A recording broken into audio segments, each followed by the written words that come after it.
Tyreek Hill, the man they call Cheetah, the electrifying, game-breaking, backflipping, trash-talking, highlight-producing dynamo of the Miami Dolphins, found himself in the middle of a storm, one entirely of his own making. A few words, a moment of frustration, a microphone placed before him at the wrong time, and suddenly, the entire NFL world was on fire. You see, when Hill, fresh off Miami's crushing Week 18 loss, stood in front of the cameras and uttered those fateful words, "I'm out," the implications were seismic. This wasn't just any player speaking. This was Tyreek Hill, a generational talent, a walking 1,000-yard guarantee, the beating heart of Miami's high-octane offense. And here he was, seemingly waving goodbye, sounding like a man ready to pack up, turn his back on Tua Tagovailoa, Mike McDaniel, and the entire Dolphins organization. The NFL media machine pounced. The rumors spread like wildfire. Was this the end of Hill in Miami? Had the dream of a Super Bowl-caliber Dolphins squad just imploded?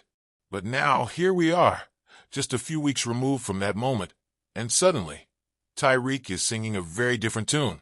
In an appearance on Up and Adams, Hill issued something resembling an apology. Though let's be honest, when you're Tyreek Hill, when you've built a reputation on being outspoken, explosive both on and off the field, your apologies don't exactly come in neat little gift-wrap packages.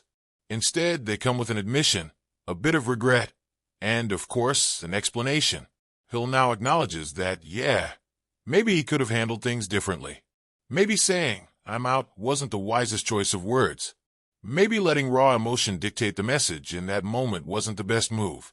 Maybe, just maybe, he let the frustrations of a brutal end to the season get the best of him. And if you believe him, it wasn't just Dolphins fans, teammates, or the front office that checked him. It was his own mother who was on the phone telling him he messed up. So, now we get the walk back. Now we get the "I don't want to go nowhere." Now we hear about how he and his family love Miami, how they believe in what Mike McDaniel is building, how they're part of something special. And let's be real, this is damage control. This is Hill doing his best to erase the panic, to smooth over the fractures, to reassure a Dolphins fan base that was just about ready to riot at the mere thought of losing their superstar receiver.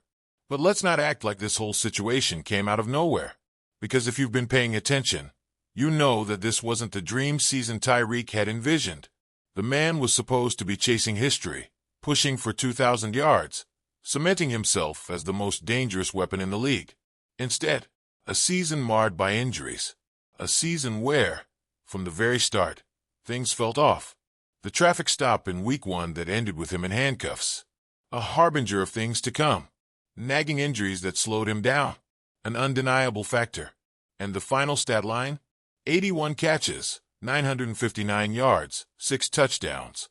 For any other receiver, that's a solid season. For Tyreek Hill, it's an outright disaster.